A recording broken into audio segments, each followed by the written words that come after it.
Hey guys, welcome back to We Watch Movie. I'm Mike. I'm Jay. And what? What? Return of the Mac. Once again, return of the Mac. Michael Myers, ghost of Michael Myers. You know what? This is Halloween 6. Actually, Halloween, The Curse of Michael Myers, which some will say is one of the shittiest in the series, and god damn it, we say it's one of the fucking best.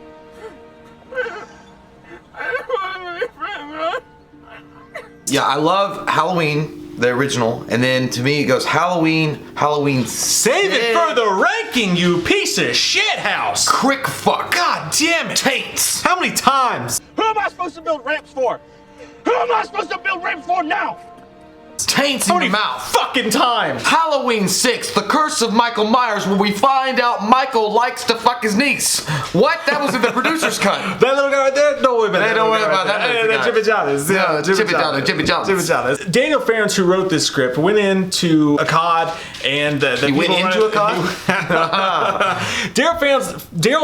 Daniel fucking goddamn Ferentz. Daniel fucking Ferris. Daniel Ferentz wrote this script, and he was in a rock and a hard place because after the shits that was Halloween 5 with the man in black and he likes to fucking kick puppies with his steel-toed shoes. So much swamp and ass. Michael gets blown out of prison with a guy with a Tommy gun. Like, where do you write the fucking series after Dick that? Tracy. Especially because the guy who wrote Halloween 5 openly was like, yeah, I had no idea where this was supposed to go. I just wanted to make that shitty movie more interesting, so we did it. And Daniel Ferentz came in, and you know what? Give him some credit. I love him. Don't shit on him so much. He was a fan, man. Give him some credit, man, because he went in there and he was like, you know what? I'm gonna Chucky this shit because Chucky's the one franchise that has actually held true to canon no matter what crazy shit they do. And he was like, I'm gonna keep all the other movies involved. So he wrote Halloween 6 and he was like, I'm gonna involve all that shit, I'm gonna make it work. And what he ended up doing was taking the man in black and making him a part of this druid cult. And they were in a bunker somewhere, and they had captured Jamie, and they had Michael fuck her, which, I mean, that's in the producer's cut. So we're just talking about the regular cut. Yeah, this is the theatrical cut, but eventually there's a baby. Jamie has a baby, and Michael wants to kill the last of his bloodline, which is the baby. So you get the opening, and there's a baby there, and they're wiping blood on it, and he does it wrong the first time. I think this is what happens. I think the whole opening sequence of this thing, while cool, it's cool as fuck when Michael emerges, but leading up to that point, it looks like, I think this is what happens when you join ICP as a juggalo. These fuckers like come up with like cloaks and like weird, and they're like, Michael Myers was only 6 years old when they became, the whole Thorn thing. It's cool because they had nowhere to go after Halloween 5, but it doesn't really get badass till Michael shows up on the scene. Yeah, and that's the thing. Like, you know what? There's parts of this story that are crazy and shitty and dumb and whatever and weird, and the editing gets terrible. And there's two different cuts of the movie, which is fun for the franchise's lore. Right. And again, we're just talking about the theatrical cut here today on this day. But yeah, so this new baby's born, and Michael's being ran by this cult. It's the sources of his evil. Paul Rudd explains it later in the movie. It's a bad scene. But if you can forget all that shit, Michael does some of his most badass work. Yeah, this is where this is like in Rocky 4 when he was preparing for Drago and he comes back strong as ever and fucking hardcore because he was working in a barn with like hearts on fire. Like, that's how Michael is. Michael is the most vicious in this movie since Rob Zombie kind of recreates that later, but this is the first time you see Michael full on steroids. I love. Yeah. And I will rip your fucking head off, Joe Bob. Just the opening sequence, man, with the smoke as he walks out of the little bunker thing and that dump bump, and it's got that rock and roll kind of music going with it, man. You felt like Mark Wahlberg in Fear with a weird, like, tight black sweater. It's crazy, man. And her veins are popping out, and you're like, God damn it! So Michael comes out of there, and the nurse is like, oh, fuck this shit. She tries to save the kid. She tries to save Jamie, tries to save the kid. I like how she also, when she lets Jamie go and she pushes her out the door and she's like, come with me. She's like, no, save your baby. And then when she hears a slam in the door, or in the distance, she's like, Jamie's like, why would Jamie come back? You know you're fucked. Just keep running, yo. Yeah, and that's probably one of the best kills of the entire franchise of Halloween. Michael comes in and picks that nurse up, and why is there a spike in the wall? Who gives a fuck? He slams her ass right in the spike on that wall, and then you get the classic head tilt, and that's the first time you get a really good look at the new mask, which is sick as fuck. I dug the shit out of that mask. I don't know why. I mean, it looked a little chunkier, but it looked cool though. There he is. There he is. But it was originally George P. Wilbur in that mask, and he looks good. You know, he's had a few fatty dogs in his diet, but he looks good. The way he walks, the way the music looks, the way the smoke's coming out. Yeah, Jamie comes out of a dumpster, but it's a secret fucking lair under the ground. You know, it's a cult. Yeah, only Batman could find it. She goes to escape. She runs away. Michael chases her down, finds her at a barn. And the shitty fucking thing is that Danielle Harris, they didn't want to pay her. They didn't want to give her due for that. And dude, and we talked about this in the last reviews, but one of the greatest child actors of all time, in my opinion, in 4 and 5. Even though 5 sucked shit, 4 had its problems. Danielle Harris was amazing. They didn't want to pay her to come back, which is a huge mistake. So they got this new actress, and she was fine, but you could tell it wasn't Danielle Harris. Well, to be honest, I agree with that too, but I also think, you know, even the short amount of time that Jamie Lloyd is even on screen is kind of a tragic thing for this movie as well, because I would have liked to have seen that, her character kind of do the Laurie Strode thing and continue on past 4 or 5, and then as an adult kind of, you know, get back with Loomis and figure out a way to take Michael down. I would have loved to have seen what they would have done with that character development, but you know, it be what it be, and the guy wrote it the way that he wrote it, and I understand, but still, that was a shitty part of that thing as well. But such a waste, man. And so, her death scene, the cool thing is her death scene's awesome. He chases her down to a barn. He puts her on this weird barn machinery, and then when she reaches out for him, you get that second, and this is how you know this is crazy cuckoo banana waffles, Michael, because she reaches out for him and he does that quick. There's no taking off your mask. There's no teardrop like in 5. There's no hoogie boogies like in the first one. He just goes, nah, fuck this. I like shit. what pushes her down deeper. No, he deeper. does. He does that, like, he does that thing in wrestling when she's like doing this, and he's like, oh yes, you want that? Fuck it. He's like, fuck you. He's like, I already did this once. You took my mask off and made me cry, but no more, Mr. Nice Guy. He does the corner titty smack like, and then she's just like, you'll never get the baby. He's like, you tell me my business, devil woman. And then he turns the machine on, goes, and like grinds her guts up. Yeah, gnarly this one, I mean, I'm telling you, man, this movie never shied away from the violent, gory side of Michael Myers, which I think it needed. I mean, it needed like an adrenaline spike in it after the shit-tastic version of Swamp Thing's ass in your face from Halloween 5, and this did it in spades, man. And that was what I know that people have their problems with this movie, and that's fine. I understand that, because Michael had been gone as far as there hadn't been a Halloween movie since '89, and this came out in '95. But the way they came back, man, it's like a fucking champ coming back after years of retirement and showing like why I'm the best. Like, yeah, it's the '90s, 2000s now, dog. Shit's about to get weird. Feel it. Swiffer, duster! It makes everything rustier!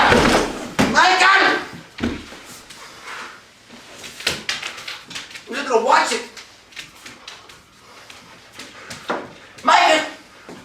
Micah! Did you do those coloring exercises I gave you yet? This is the perfect time to mention really quick the differences between the producer's cut and this cut, because one of the main things is, and this is one of the few things that the Weinsteins, in my opinion, Miramax Dimension did right, they wanted more gore, and the Akkads didn't want that, and there was a big fight about it. The editing, you got really, really badass horror gore scenes, and even though we both agree that H2 goes too far, that Rob Zombie goes too far when you inject it into the characters and unicorns, and the original Halloween's so great because of what they did with the gore, with the lack of gore and how special they made it. But this was a perfect time in the franchise for them to give Michael some balls and make him do some gnarly shit. And I do appreciate that theatrical cut, that the studio in a weird way won out. It's rare that you say that, but in this instance, it works because you got that death. You've also got old Jim Jig Bobby Jones with the truck when she's escaping. He's like, "Oh, that's my fucking truck!" And then Michael's like, he looks like every dude's dad in Kentucky. He's like, "What'd you say? Get out my truck!" And then Michael twists his head around. That was cool as hell. "What are you doing with my Slim Jims?" And and after all of that, you know, the cool death scene, Michael's fooled because she doesn't, you know, he wants the baby. You know, he wants to kill the baby, I guess, to end his bloodline. Just brawny. It's just brawny. And you can see when he squishes, he's like, I like squishing shit too. But he's so mad. He's like, fuck it. But then he's kind of happy. He's like, I like squishing it. But then you get to cut, and this is where it gets pretty cool too.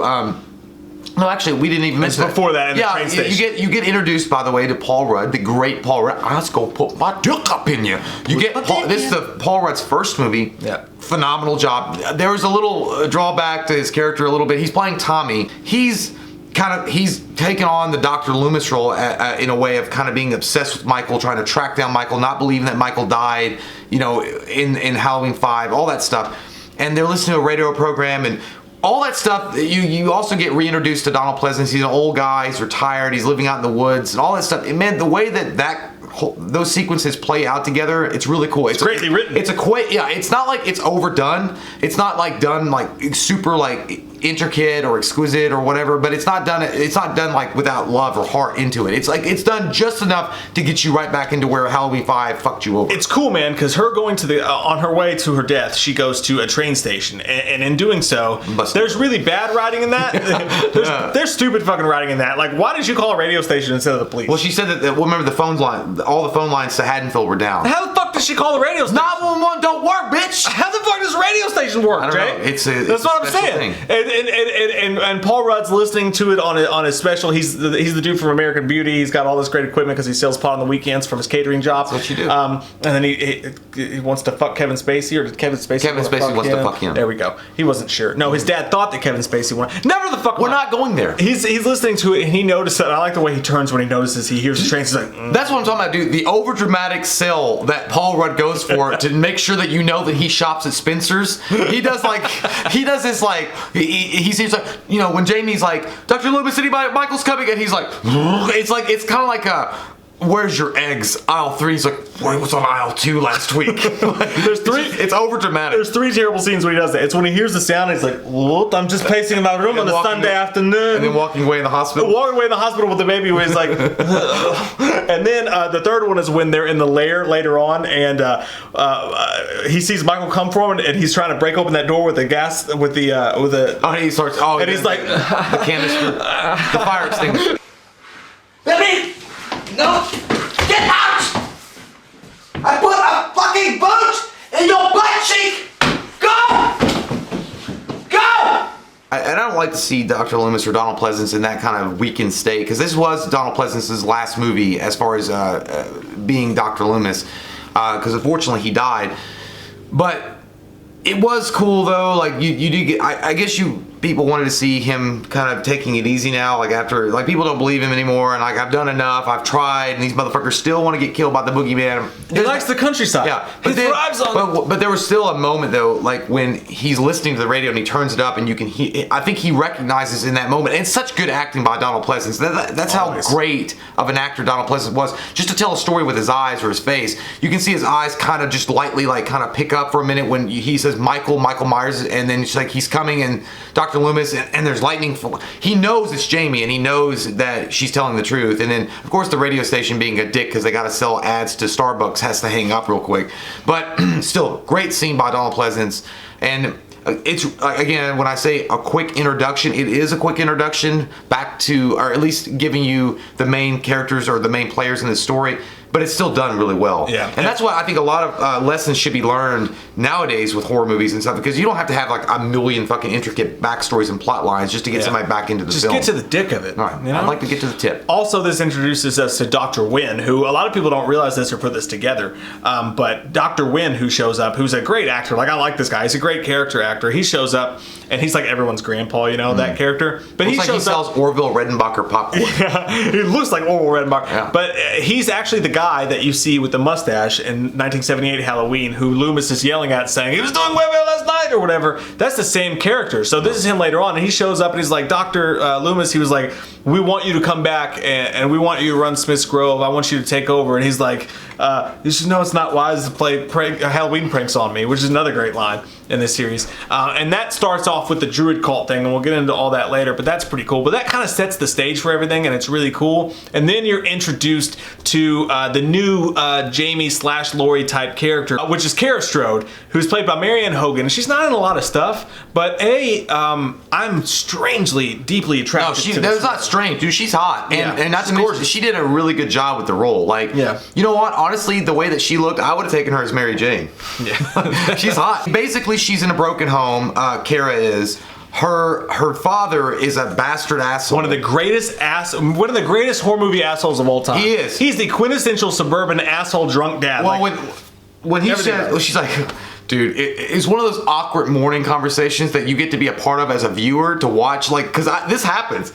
Like, I'm sure it happens a lot when you know, a child comes back after so long, and then the mother's like, here, and he's like, oh yeah, that's right, Linda, just keep slipping her our money. Hey, you know what, fucking give her all our goddamn money, and like throws it in her face. I always like that part because I laugh. I know I shouldn't, but when it hits her face, it goes, she's like it's like he threw ninja stars at her, and then she's like, why don't you leave her alone?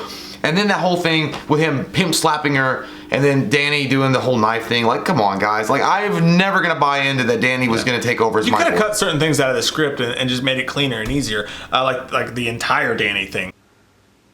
Dealing with Michael's like Groundhog Day. Every day's the same shit. Goddamn you and goddamn him. Who the fuck recorded it?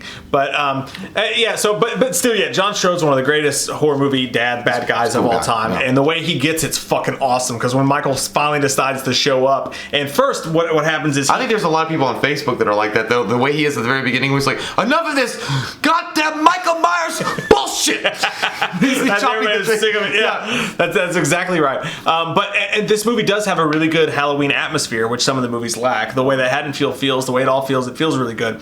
But this house is perfect because they're living in the Myers house. Yeah. And they find out about Loomis shows up in her house, and she ends up getting it because Michael chases her through these sheets. And even though it's kind of a crazy, weird, dumb scene or whatever, and she's just a complete idiot the whole movie. She's like, oh, I just want to do some laundry back. Magoo. You know, she ends up dying in her own laundry sheets. I do like the way Michael kills her, though. that was fucking sick. Yeah. Yeah. I am all that is man. I hated the last Airbender. Dude, I love the whole like when she's like, oh Michael, and he's like, don't call me that. And then like, oh man, blood splatter. Oh, fucking cool as shit. Man. Michael takes the dirty linens, puts them in the dryer. Nice of him. Can we point out the fact that Michael is also an artist? The way that he displays the bodies for Halloween. Always. He hangs them upside down. He puts them in the laundry to make sure that people understand that I took a lot of time to do this. There's blood, but there's linen that is clean at the same time, and it smells like Downey. I want you to discover it, and then I'm gonna electrocute you. And John Strode gets a badass death for a great asshole character. You know, he literally, his head explodes from the fucking electrocution. Later on, they move forward to, and this is a weird thing, this Halloween Returns was gonna go back to this, where the whole idea was Halloween's been banned, and they're having this party trying to get Halloween back. You better sleep all day, Michael. Halloween isn't for months. You, what? Get your, Michael. Now, godson, go back and be the carpet tonight. Don't even run. Paul Rudd found the baby that Jamie had, and Because she put it in a fucking cup. By the way, I want to say that he is the greatest detective of all time because he somehow sits down in the same booth that she's just happened to sit in and follows a track of blood. I mean, I don't know where this bus depot was. Compton? Nobody in the entire bus station heard that baby crying in that fucking bathroom. Nobody not only heard it, they didn't see the blood trail, they didn't see anything. Nope, you're getting fired tomorrow, Dan, for not doing your job as a janitor. Take it to a fire station. And then, he sees the baby, takes it home, takes it as a responsible person, goes to the hospital, and he was like, get me a doctor! Like, that's the whole fucking thing. And then he sees, by the way, I like how he knows Dr. Loomis just from the back. Yeah. Like, Dr. Loomis hadn't turned around, he's like, Dr. Loomis, he's like, yes? But I'm just here getting my prostate examined. There's a moment there, it was really cool that they're in that one scene together, and then, of course, you were talking about when... Yeah, so they decided to meet at this Halloween party. And you've got the fucking Barry, the DJ there, and he's like, I bet she wears crotchless panties and barks like a dog. How about you not stop hitting my girlfriend, dog? And this stupid fucking plot where they're like, oh, we're gonna go to the real Myers house next, and then Barry gets it, and a very a scene reminiscent of the way Nancy got it in part one, or the way that she got it in the car. But the way that Michael kills him, though, he puts him up in the tree in this crazy puts fucking lights around him. And yeah, it's crazy. It's so decorative. The classic scene, which nobody talks about, what we love, when the little girl's like, Mommy, it's raining.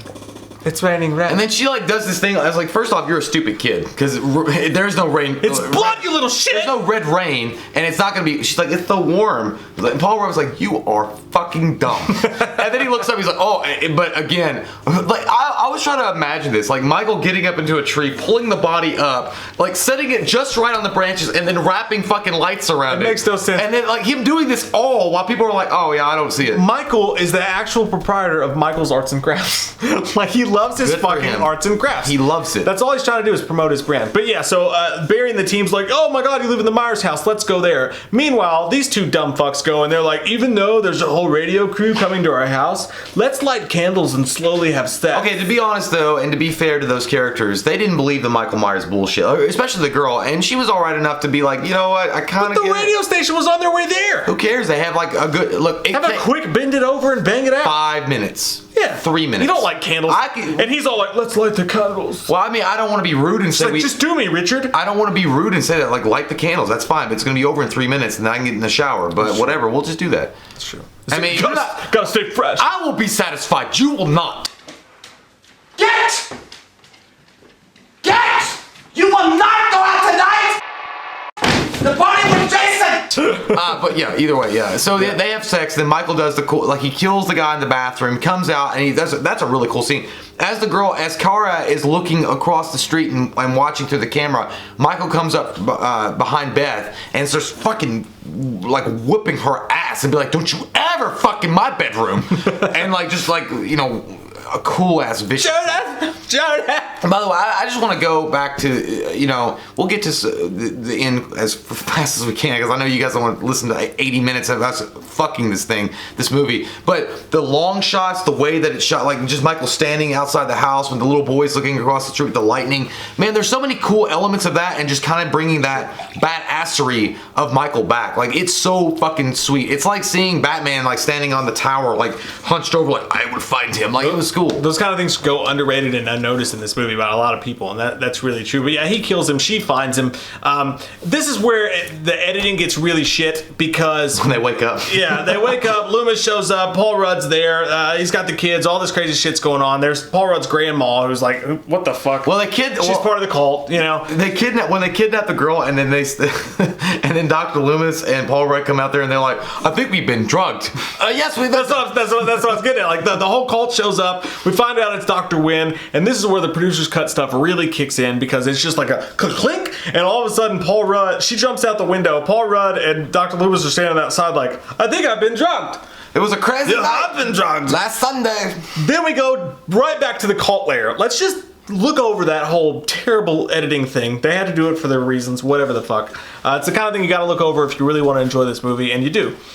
So they go into this crazy fucking pit of doom. They go to Smith's Grove Sanitarium, right? Yeah, but the way it's just like, it looks like an alien spaceship, you know? They go down there, there's this crazy lady that Paul Rudd runs into, and she's like, he's back, and she's got black teeth. That scared me when I was a kid, though, and she was like, what's it feel like to be damned? And the way that Paul Rudd was like, oh shit, I felt the same way. I was like, oh shit.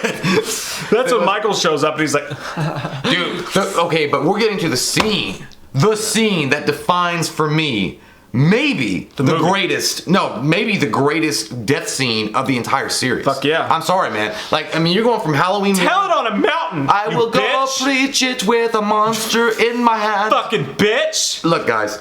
Look. There's few things in life that really get your nipples and your dick erect. Right? What? Mariah Carey. Kim Kardashian. Nah. Elton John singing Can You Feel the Love? A lot of weird things sometimes. Yeah, I know.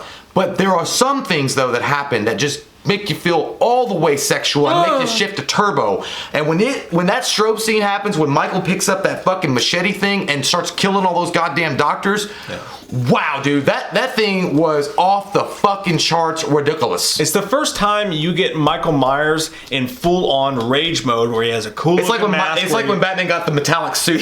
Like, it's fucking badass. Where he looks good, it's fucking rock and roll, it's badass, it's fucking... And you know what? It's hard to tell what's going on. There's a strobe light. Didn't care. Be careful when you watch it, because it's like fucking like that. He just goes nutso on these fucking doctors, and it's one of the most badass Michael Myers scenes in the series. And to be honest with you, I don't even know. I guess because again, the cuts, they were so fucking bad, I suppose, in this, like, in sequence. I have no idea what they were doing there. Like, I don't even know what the doctors were preparing for, because the baby was in a separate room along with Danny, who they kidnapped, and Danny was looking at a fucking x-ray chart of a broken bone. You know, I have no idea. It was Michael Myers doing the Dolph Lundgren in Rocky IV, where he's like, I'm fighting for me! Yeah, you know what? It was Michael Myers killing those fuckers, because, like, I ain't taking a shot.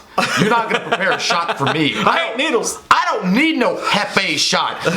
But dude, when he goes in there and just starts fucking things up, and it's really cool how it happens, because Paul Rudd kind of peeks around the corner at the plexiglass, and you see that girl's face like smush against the glass and the blood, and then it goes, and you see Paul Rudd go, why is there a strobe light? I don't give a fuck. But dude, he looks so sick, and then when the door opens up and that one doctor escapes, he's like, oh god, and then Michael comes out and he goes, that doctor, by the way, was George P. Wilbur, who played him in the first half of the film before they replaced him with the thinner Michael Myers. There was so much energy going on. I felt like I was running the goddamn marathon, because when Michael comes in, he's like And then like, Michael's hard as fuck at this point. He's like, where's you going? I ain't done with my bloodlust. And you can even see it, like, when he's running down the hall, Michael picks up speed. He's like, Michael's like, I'm coming to get you. Like, dude, this is not a fucking game. I don't know. I know that we're probably fucking like it's sick. It's probably sick for some people that don't know horror or love it as much as we do. But it really made me feel Christmassy. Yeah. I was like, kill it, Michael, kill it all. Like, I mean, that whole sequence, like the strobe lights, the kills, and then chasing down the hallway. Oh my Very God. T2 the hallway chase, by the way. Even though they look like I said, they were in an alien spaceship. But yeah, he goes out, and the ending's pretty badass too. I thought you've got the fucking. He faces off. He's like, he does the thing Loomis did in 5, where he's like, here's the baby, you've won, take it. But when Michael comes up to him, he shoots some random green shit into Michael's fucking neck. I like that heroin. And then beats him with a fucking pipe. And Paul Rudd goes nutso on him in an awesome way. And like, that's kind of what you wanted to see. Like, I want to see someone really be like, I'm gonna fuck you up, Michael, because now you're full of that juice. I got the juice. You got that juice. You got that Gatorade. You got pumped full of fucking Ecto Cooler, and then Paul Rudd just goes fucking nuts and beats the shit out of him. And I love that scene. It was so cool looking to see Michael Myers' mask go back and forth, all that green shit coming out of it. Remember it was good. Viscerally, it was good. What about when he was choking Marianne or Keira? That was another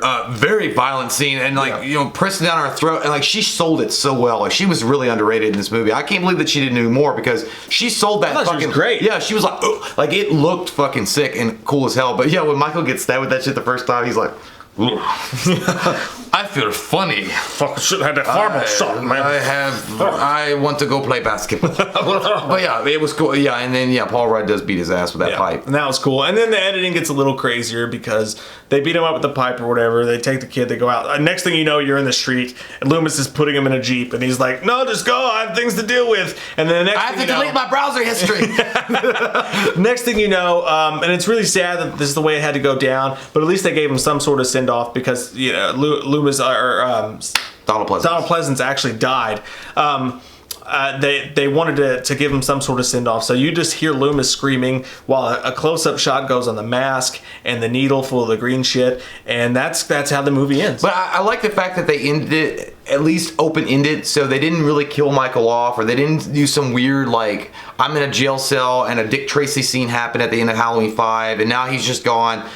I like that Michael doesn't have a mask anymore, but he'll get a new one, like he always does. But it is the end of a timeline. It's the end of a timeline. And if you want to end it there, you can. Yeah, you could. You could technically end it there because Michael's still alive. But if you guys want to get the full story about as far as like what the whole Dr. Loomis is screaming for, you'd have to watch the producer's cut. I think that they show that in the producer's cut why he screams. But still, as far as a Halloween entry, as far as like Donald Pleasance's last movie, there are worse ways to go out. That movie was vicious and violent as shit. That's like, this movie was like ECW, fucking the WWF and WCW. It was like ECW shit, like barbed wire goddamn cage matches, and I love the shit out of that. And I know that the story kind of suffered a little bit maybe for that reason, and there was a lot of debate about how do we shoot this movie, how do we edit this movie, because it was written by a fan, and then they had to interpret that and incorporate it some way and kind of make it fit with Halloween 5, but they did their best. And as far as the overall product, the lighting, the atmosphere, the ambiance, the Michael being vicious, man, it works.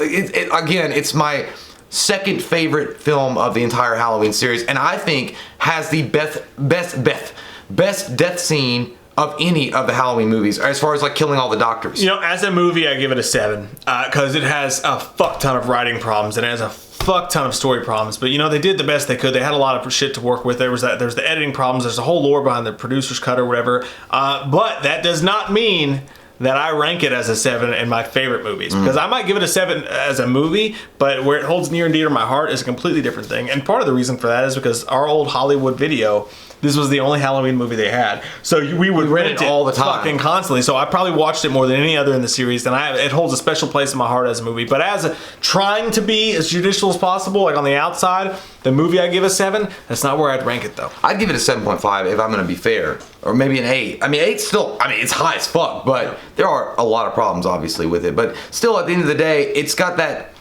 nostalgic impact for me that really maybe unfairly sets it apart other than the other. I remember seeing the trailer for it when I was a kid. I remember watching that shit when I was, when it was coming back in 95, and it was just so cool, man. And like you said, the Hollywood Video blockbuster, we rented that nonstop. And yeah, man, it had problems, but Michael had never looked so sexual before, ever. Except for the first one. The first one, yeah. Say what you want about this movie, but there's not another movie in the entire franchise that feels like it. There's not a movie, in my opinion, the Friday the 13th or the Nightmare on Elm Street movie that feels that weird feel that this movie feels. It's got uniqueness. Comment down below, let us know your all's thoughts. We love your fucking faces, and we're unapologetic about how much we love the Curse of fucking Michael Myers. Give a fuck! Suck our dicks, Greg! I don't want you to. I just a term that I'm saying when I speak. We love your fucking faces. If you're new to the channel, click that subscribe button and get some goddamn wham up in you. I said goddamn! I swear to God, I ain't believe him.